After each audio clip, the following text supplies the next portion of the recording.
ہر بزرگ کی بات میں حکمت مت ڈھونڈیں، کچھ احمق لوگ بھی بوڑھے ہو جاتے ہیں۔ اسلام کے لیے سب سے زیادہ قربانی بکروں نے دی۔ زبردست تبدیلیاں ہمیشہ دبے پاؤں آتی ہیں۔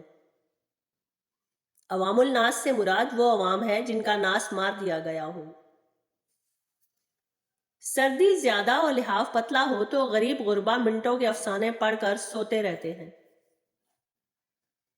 اندرون لاہور کی بعض گلیاں اتنی تنگ ہیں کہ اگر ایک طرف سے عورت آ رہی ہو اور دوسری طرف سے مرد تو درمیان میں صرف نکاح کی گنجائش بچتی ہے۔ ڈاکٹر کی دعا اور بیوی کی چپ کبھی اچھا شگون نہیں رہا۔ مڈل کلاس غریبی کی سب سے بڑی قابل رحم اور لا علاج قسم وہ ہے جس میں آدمی کے پاس کچھ نہ ہو لیکن اسے کچھ چیز کی کمی محسوس نہ ہو۔ دوزخ میں گناہگار عورتوں کو ان کے اپنے پکائے ہوئے سالن زبردستی کھلائے جائیں گے۔ سیاست میں یا سائیکل پر کسی بھی سمت نکل جائیں، آپ کی ہوا ہمیشہ مخالف ہی ملے گی۔ بناؤ سنگھار ہر عورت کا حق ہے بشرطے کہ وہ اسے فرض ہی نہ سمجھ لے۔ آج تک سوائے انسان کے کسی ذی روح نے اپنے مستقبل سے مایوس ہو کر خودکشی نہیں کی۔ بیوی سے عشقیہ گفتگو کرنا ایسے ہی ہے جیسے انسان خارش وہاں کرے جہاں نہ ہو رہی ہو۔ انسان کو موت ہمیشہ قبل از وقت اور شادی بعد از وقت معلوم ہوتی ہے۔ میں نے بیگم کو پورا یورپ گھمایا لیکن مری کی سیر اس کے ابا نے کروائی تھی، اس کا ریکارڈ نہ ٹوٹ سکا۔ مرد کی آنکھ اور عورت کی زبان کا دم سب سے آخر میں نکلتا ہے۔ جسے تم چکن سوپ سمجھتے ہو اصل میں وہ مرغی کا غسل میت ہوتا ہے۔ آج کل عورتوں کو دو قسموں میں بانٹا جا سکتا ہے، ایک وہ جو موٹی ہو اور دوسری وہ جو دبلی نہیں ہے۔ اپنی شادی تو اس طرح ہوئی جیسے لوگوں کی موت واقعہ ہوتی ہے، اچانک بغیر مرضی کے۔ ایجاد اور اولاد کے لچھن پہلے سے ہی معلوم ہو جایا کرتے ہیں، تو دنیا میں نہ کوئی بچہ ہوتا اور نہ ہی ایجاد۔ دنیا میں غالب واحد شاعر ہے جو سمجھ میں نہ آئے تو دو گنا مزہ دیتا ہے۔ آدمی ایک دفعہ پروفیسر ہو جائے تو عمر بھر پروفیسر ہی کہلاتا ہے، خواہ بعد میں سمجھداری کی باتیں ہی کیوں نہ کرنے لگے۔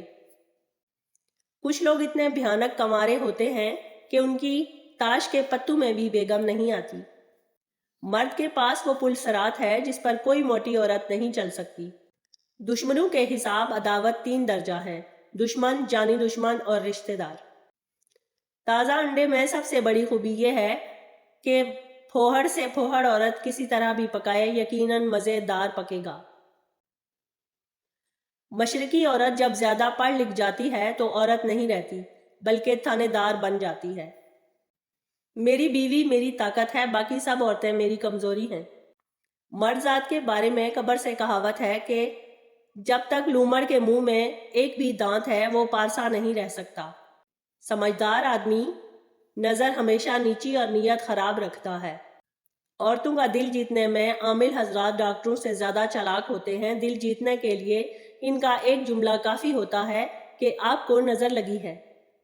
محبت اندھی ہوتی ہے، چنانچہ عورت کے لیے خوبصورت ہونا ضروری نہیں، بس مرد کا نابینا ہونا کافی ہوتا ہے۔ جو بیوی اپنے شوہر کے ساتھ ساتھ لیے پھرتی ہے وہ اس بلی کی مانند ہے جو چوہے کو مارنے کے بعد بھی اسی سے کھیلتی رہتی ہے۔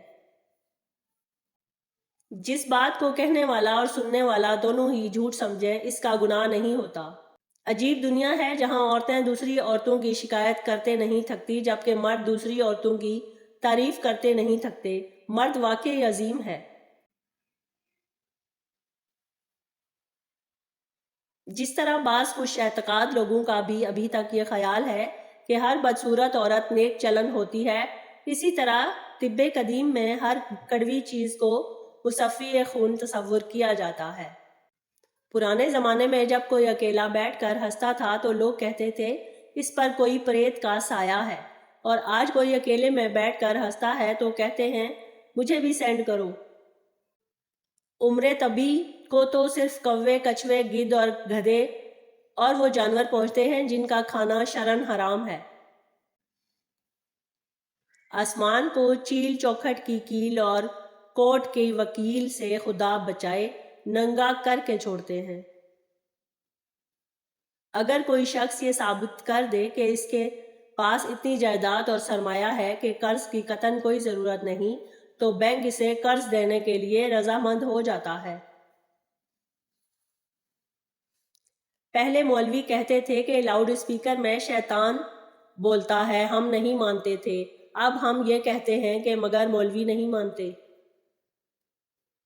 بقول مرزا دنیا کی جتنی بھی لذیذ چیزیں ہیں، ان میں سے آدھی تو مولوی صاحبان نے حرام کر دی ہیں اور بقیہ آدھی ڈاکٹر صاحبان نے۔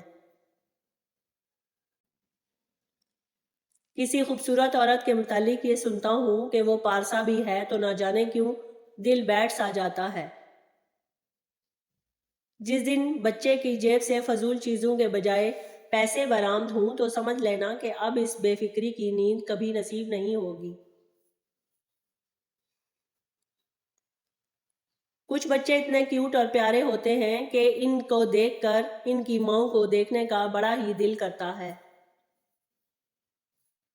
مصائب تو مرد بھی جیسے تیسے برداشت کر لیتے ہیں، مگر عورتیں اس لحاظ سے قابل ستائش ہیں کہ انہیں مصائب کے علاوہ مردوں کو بھی برداشت کرنا پڑتا ہے۔ رونا تو یہی ہے کہ جس میں رس ہے اس پر بس نہیں، اور جس پر بس ہے اس میں رس نہیں۔ بڑھاپے کی شادی اور بینک کی چوکیداری میں کوئی فرق نہیں، سوتے میں بھی ایک آنکھ کھلی رکھنی پڑتی ہے۔ زبردست تبدیلیاں ہمیشہ دبے پاؤں آتی ہیں۔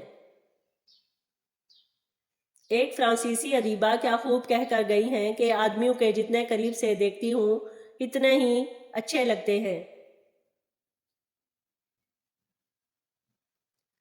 زندوں کی تعریف کرنا ہمارا دستور نہیں۔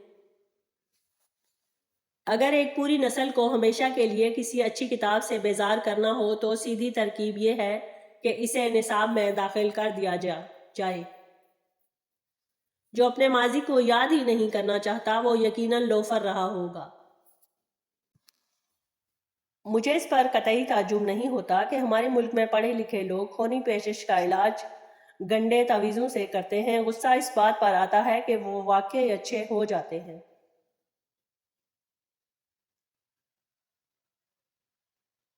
اگر ویڈیو پسند آئی ہو تو چینل کو لائک اور سبسکرائب کر دیں، بیل کے بٹن کو آن کر دیں تاکہ ہر نئی آنے والی ویڈیو آپ تک پہنچ سکے۔ Thanks for watching.